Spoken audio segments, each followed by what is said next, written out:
Actually, over the past 24 hours, we've seen that Fissure 8 has been the dominant producer of lava.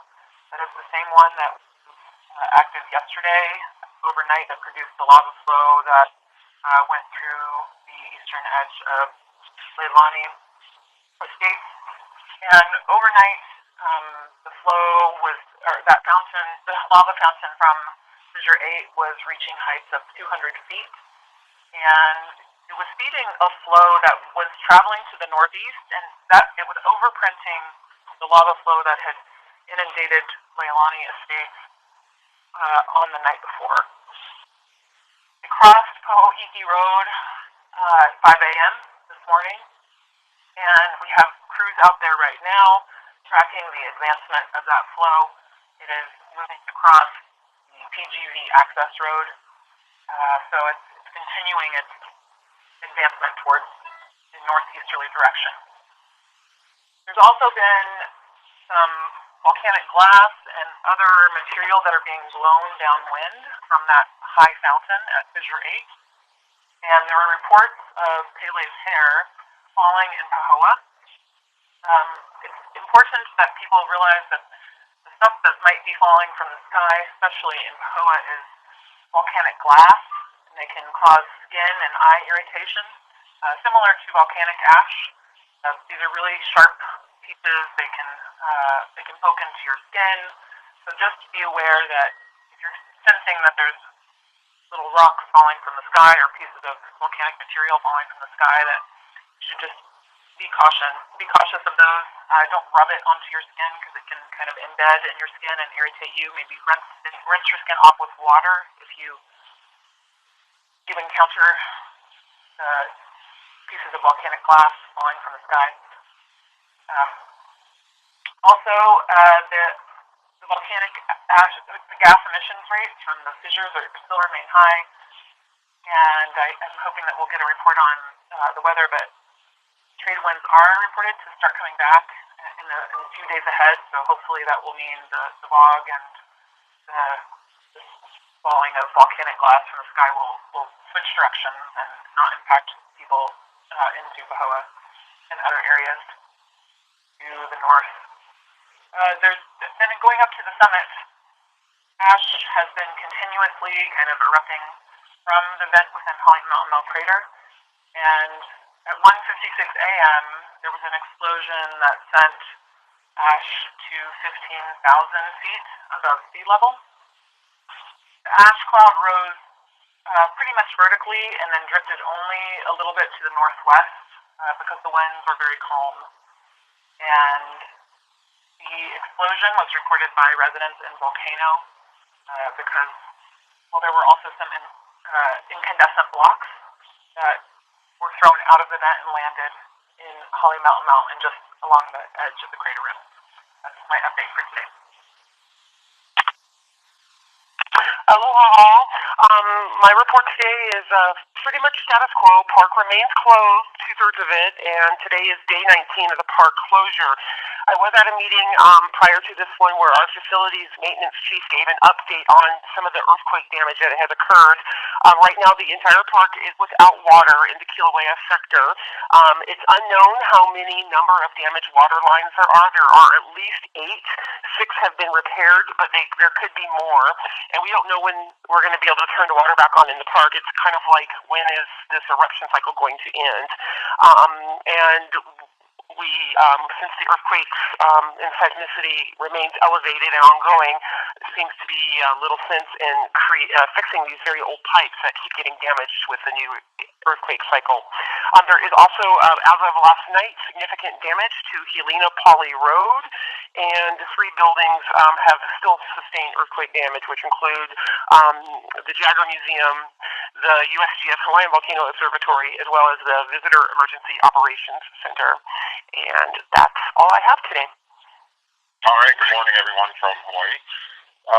Right now, as Wendy mentioned, we do have some lighter winds, and they are pushing some of the volcanic emissions towards the north and northwest. And we expect that to continue through today, but we do have our trade winds starting to pick up later on this evening. and tonight and tomorrow. So we should be back to sending those emissions mostly downstream to the southwest. Otherwise, it's a very rainy day over on the windward side of the Big Island, and we expect that rain to continue through the day tonight and into tomorrow, with some clearing expected by tomorrow late in the morning. Our first question comes from Sherry Brecken, Hawaii Public Radio. Your line is now open. Hi, good morning. Aloha, everybody. Wendy, you spoke of the lava, but please address Highway 132 and where the lava is and where it seems to be going relative to 132 or other highways. Hi, Sherry. Wendy Stovall here. So I don't have the exact location of the flow front right now. It does seem like it is still moving towards the northeast, and there's a map that we published yesterday on our website. So if you look at that map, you can see that it looked like the front of the flow was going to cross a road that goes down towards PGV, and we do see that it has basically crossing that road as we speak. So the trajectory is towards Highway 132, but I don't know what the timing is and whether that flow will continue to be fed. I'm trying to get up-to-date information on it, but I don't have an exact location of the flow front right now. I'm sorry. No worries. That's fine. It just Civil Defense said Highway 132 was shut at 6:45, so I didn't know if the lava was actually there yet or coming. So thank you so much. It's not there yet. It's still kind of on its way there. Thank you a lot. Okay. Our next question comes from Jim Roop with Westwood One News. Your line is now open. Thank you. Good morning. Jim pointed out a couple of things yesterday that I would love some clarification on. Number one, that, as I understand it, the crater, Halemaumau, is now went from 12 acres to 90 acres. What does that mean in the scheme of things? And then what did he mean by the fact that the theory of eruptions might be changing a little bit, in that they are gas-driven as opposed to steam-driven, even though instruments would say the contrary? Could someone clarify that for me? Sure. So it's not Halemaumau itself that has gained an area. It's the overlook crater vent that's inside Halemaumau. So since the lava drained away, that crater vent the overlook crater vent has been kind of collapsing in on itself. And in the process of some of these explosions that have occurred from the sun, another vent has opened up that's really, it looks like a classic steam vent. It's white in color, and we haven't been able to get any accurate gas measurements specifically from that location. It's dangerous for our scientists to go out there and then, flying a drone into that area to collect measurements, we just don't want to lose it. So the change in idea of the dynamics that are driving the summit explosions has come about because of a few different things that we're seeing. There's gas data that we have gotten from traverses downwind, indicating that there is magma still within that crater vent, the overlook crater vent. And the material that is coming out in the process of explosion has some what we call juvenile material. So it's little bits of lava, essentially, that are thrown out, in addition to the corroded rocks that are from within the vent. So we have two things. We have certainty for volcanic gases like SO2 and some other volcanic gases, and then we have these juvenile components. And in the background of all of this is scientists are having this conversation of what is actually driving these events, and we're trying to get a better handle on it, and looking at the geophysical data as well, so the deformation data and the seismic data, trying to pick out patterns. And in doing this, we're hoping to better understand what's going on within the Halemaumau system itself, and that can help us to better forecast when things might be closing down up there. So does that help answer your question a little bit? Actually, it does. Thank you very much. Yeah, you're welcome. Right. Our next question comes from Miguel Marquez with CNN. Your line is now open. Thank you very much. Wendy, very quick question for you. On a big picture, can you give us a sense of where you think this new activity, the new lava is coming from? We seem to have a couple of days where lots of fissures went dormant, and then several reactivated yesterday, and now obviously 8 is really sort of working away, it seems. Any idea sort of what's at play in the sort of that system of plumbing? Okay. Wendy Stovall, USGS. So the way that we are envisioning this is that the whole, it's called a dike, it's a perpendicular plane of magma that has risen up to the surface in the area where these fissures are active. Essentially, the whole dike is at the surface right now. So we see it sometimes become more vigorous in one area and then kind of die down and become less vigorous. But the general idea is that we have it's at the surface, and it's starting to migrate back to the west and uprift. So that's, 2 days ago, fissure 7 was the most active one. 2 days before that, the vents that were, the vents that were a little bit further to the east were active, and so we're still seeing this progression back towards the east. We're doing measurements of temperature and gas at the vents that are further uprift, and we have noticed that they're starting to show signs that those, the ones that are a little bit further to the west will reactivate. The thing that we are not seeing, and we continue to not see, is that the area around Highway 130, where those cracks are, where they've kind of covered them over with plates, there's no sign of SO2, which for H2S first, which would be the first gas that we would detect if magma was moving to the surface. It's really just in the line where the fissures originally opened that we're seeing potential reactivity uprift towards the west. So that's really what's going on, and there's no further sign that there's a widening in the lower east rift zone, and we were seeing the widening. The widening was indicating that there was magma that's pressurized in that system pushing out, so we're not seeing that anymore. And we do expect things to probably continue to migrate still to the west. So. Thank you.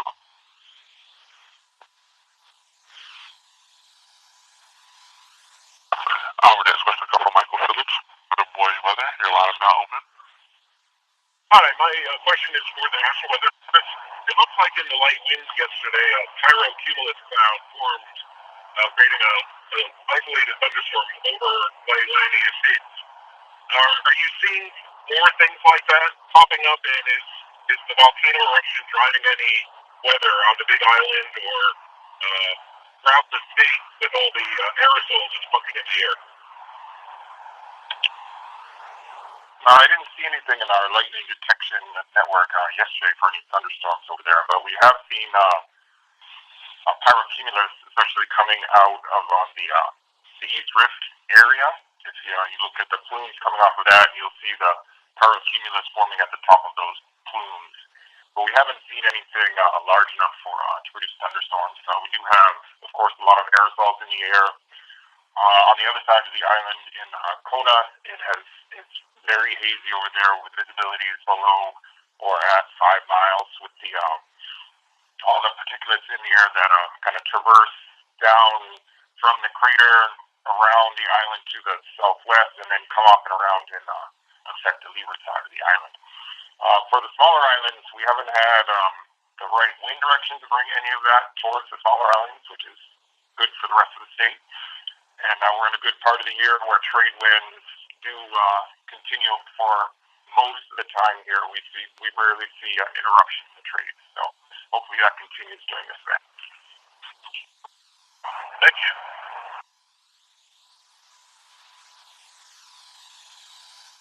Our next question comes from Michael Restovinsky with the Hawaii Tribune Herald. Your line is now open.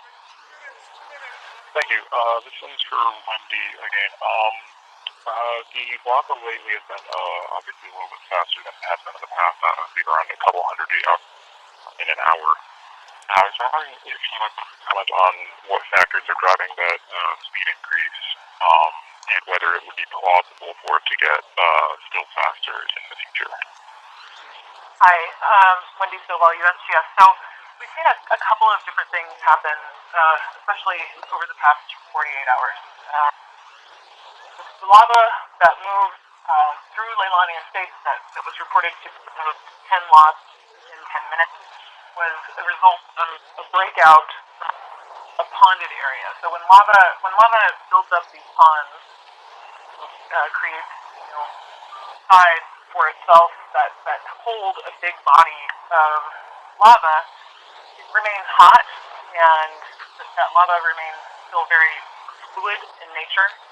So if the side of that pond, the wall of the pond fails, it will pour out very rapidly.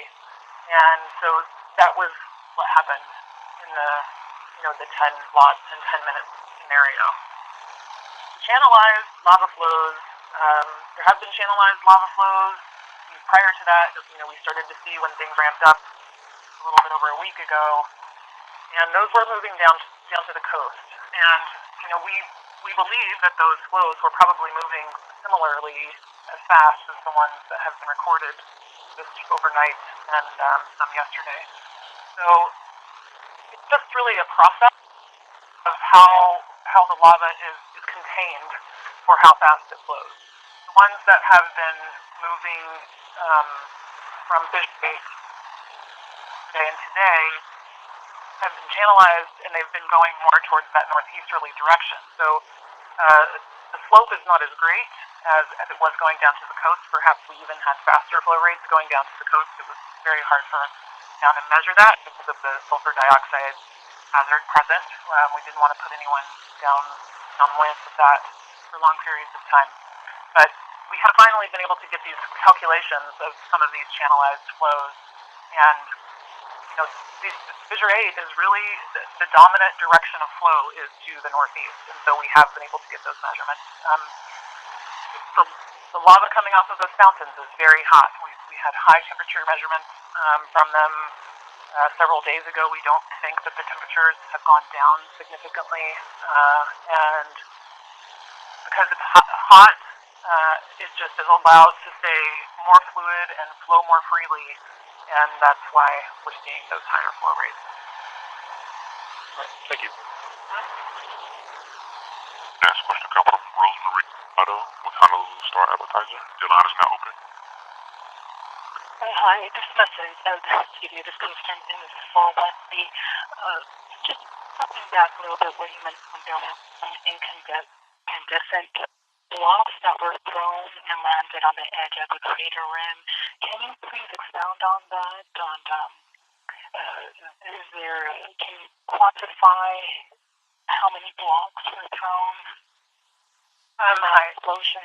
Okay, this is Wendy Stovall. So I actually haven't seen the footage of it, but we have webcams that are up at the HVO, still on the HVO tower that are at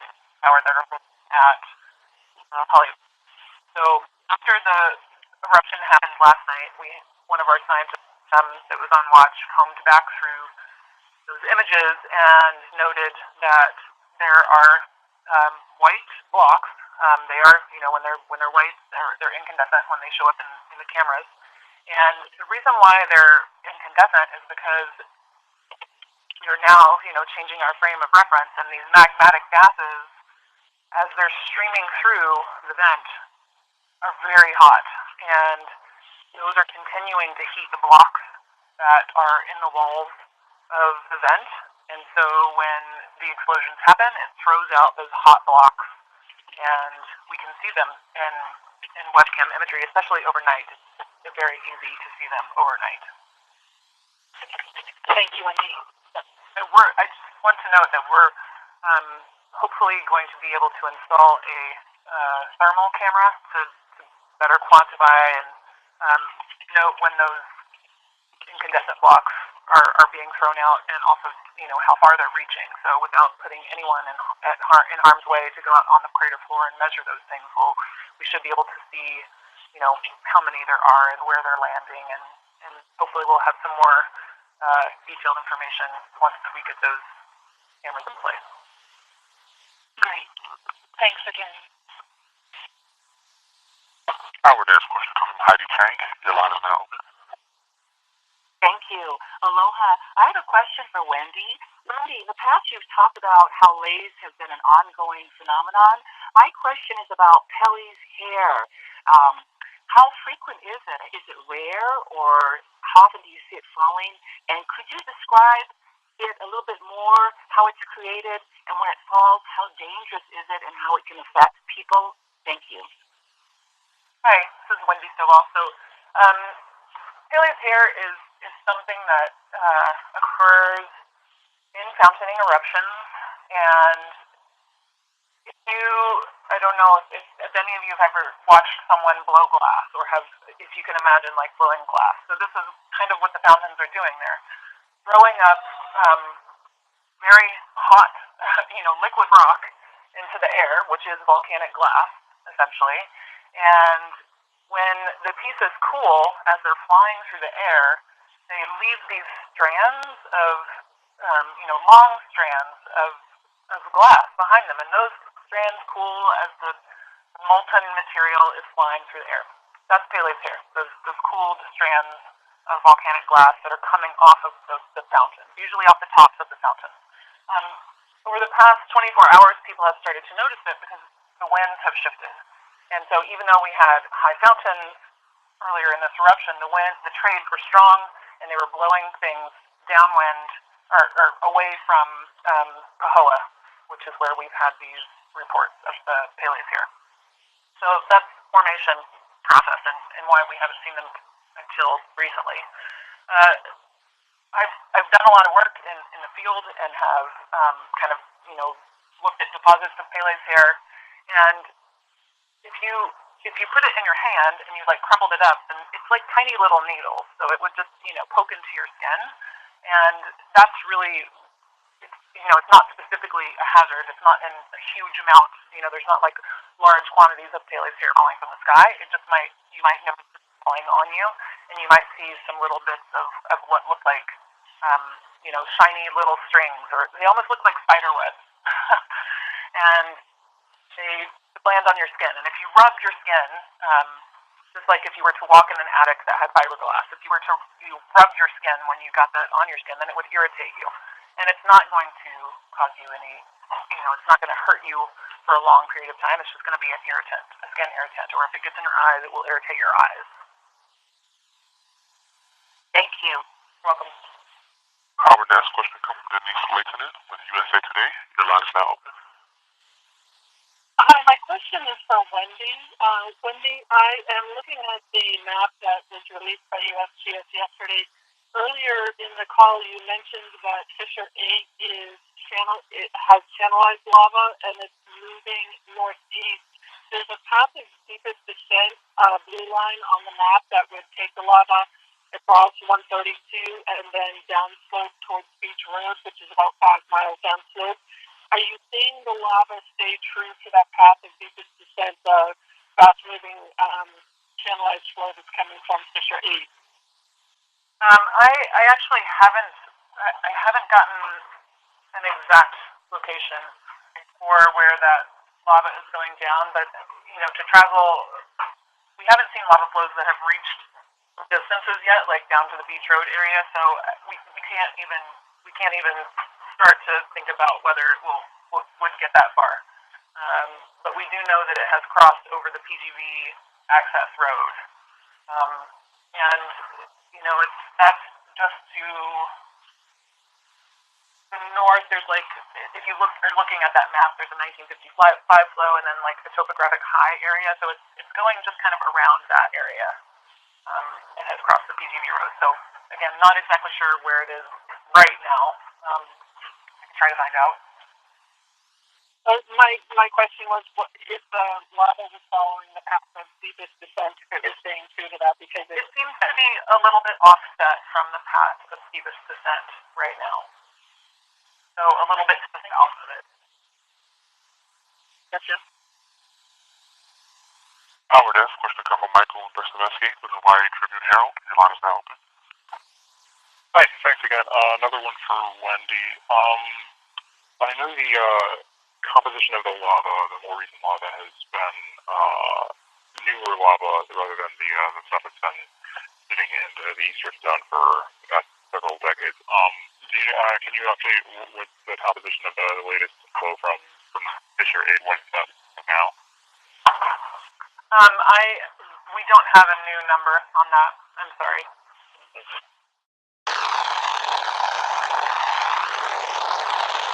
This is a civil defense message for Sunday, May 27th at 12 noon. The Hawaii Department of Transportation reports that they are lowering the speed limit on Highway 130 between Leilani Estates and Kama'ili Road to 25 miles per hour. This is a safety measure for everyone who drives over the steel plates installed over cracks caused by volcanic activity. The area continues to be monitored for your safety. Lava flow crossed into PGV property overnight, but has not impacted any wells. A special task force headed by Tom Travis continues to work to make the wells safe and to prevent any threats to the public from developing. There is no hydrogen sulfide detected. The public will be kept informed of the situation. Volcanic gases and fog emissions may increase in areas downwind of vents in the lower East Rift Zone.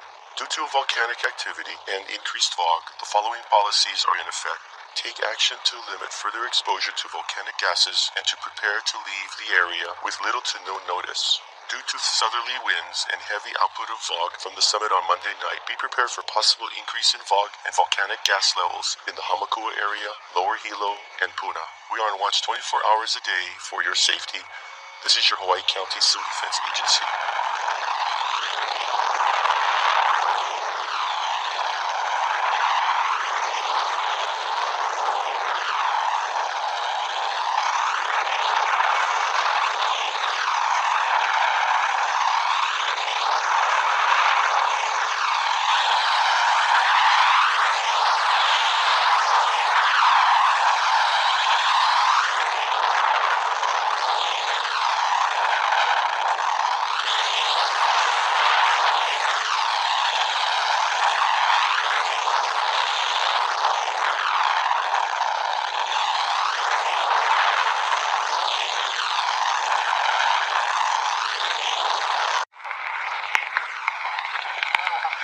This is a civil defense message for Friday, May 25th at 2:30 in the afternoon.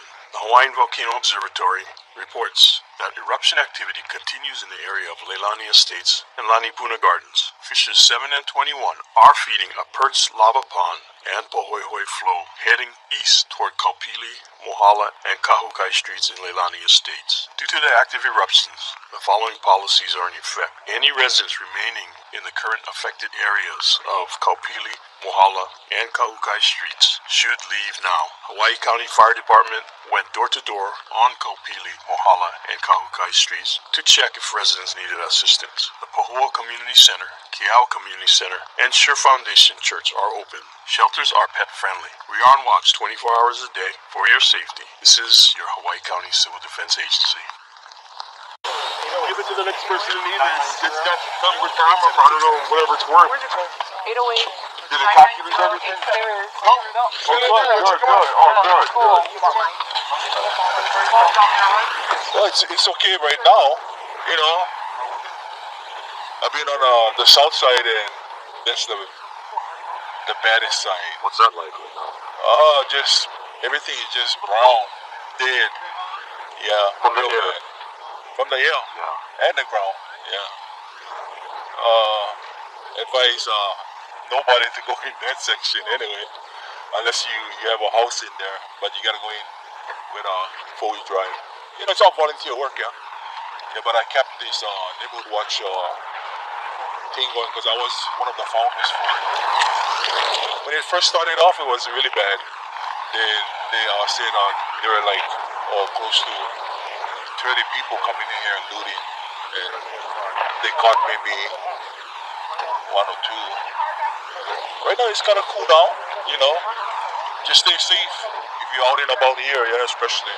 I know everybody wants to get in here to look at the activity going on, which is normal, but just gotta be aware and alert as you go around. in Leilani. This is a civil defense message for Sunday, May 27th at 7:45 in the evening. Leilani Estates residents on Nohea Street and Luana Street between Leilani Avenue and Kahukai, and on Kupono Street between Malama Street and Leilani Avenue need to evacuate immediately due to a fast-moving lava flow from Fissure 7. Again, Leilani Estates residents on Nohea Street and Luana Street between Leilani Avenue and Kahukai, and on Kupono Street between Malama Street and Leilani Avenue need to evacuate immediately due to a fast-moving lava flow from Fissure 7. Shelters are open at the Pahoa Community Center, Kayal Community Center, and the Sure Foundation Church. Shelters are pet-friendly. Thank you for listening. This is your Hawaii County Civil Defense.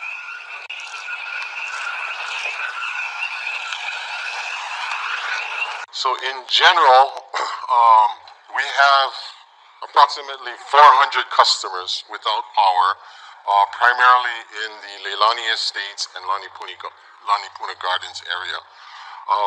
We are not proceeding with any repairs or power restoration in those areas right now.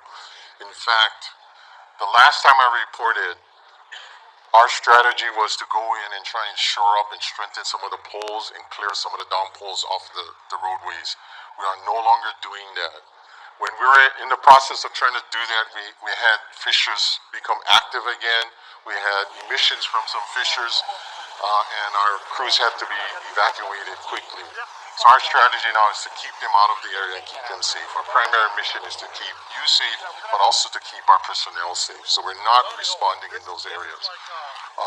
As far as the total power system, we have adequate generation. Every other day we get news saying we're running short, we're going into rolling blackouts. That's not true. Again, that is not true. Even without PGV, we have enough generation to supply all of our customers. The margins are less, but we still have enough, and we're managing our maintenance of our other power generators to make sure that we have enough on an ongoing basis. If the situation changes, we will let you know. We will send out a press release letting you know that the situation has changed. Going forward, we are going to restrict some of the response of our personnel until we can get further definition on the situation, primarily in the Kalapana area. We have large vehicles that have to cross the state highway, so we want to minimize the crossing. And also, we need to ensure that there's an evacuation plan for our employees. So we're going to be a little more restrictive. We're not going to do planned maintenance in those areas. We're going to respond if there's a down conductor or some kind of emergency, but it's going to be restricted. And we're going to try and primarily do it during daytime hours. As far as the ash can cause problems on our power system. What happens with the ash is it can coat our insulators with conductive materials so that the insulator can then have a short circuit. So we're monitoring all of the facilities around the summit area and all the way down to Ka'u. So far, no impact. There hasn't been enough ash deposits to cause a problem in our power system, but we continue to inspect those areas to make sure that it doesn't become a problem. To remedy that, we would need to wash off the ash deposits. And in order to do that, we may take some planned power interruptions in order to do that. What we want to make sure is that we'll do planned interruptions so that we don't have long, extended, unplanned power interruptions. So if we need to do that, if we need to do planned maintenance to wash off the insulators, we will let you know. We'll send out press releases. We have moved our community center to county council offices here in Pahoa. We're going to be there on Thursdays from 9:30 to 3 p.m. We're also right here. You can go to the site if you have any questions for us. Although we're not doing any power restoration, we are taking information from customers to know where they are, to know what the state of their dwelling is, or their facility, so that when activity subsides, then we'll be prepared to restore your power. So we'll be right over there taking information. Thank you.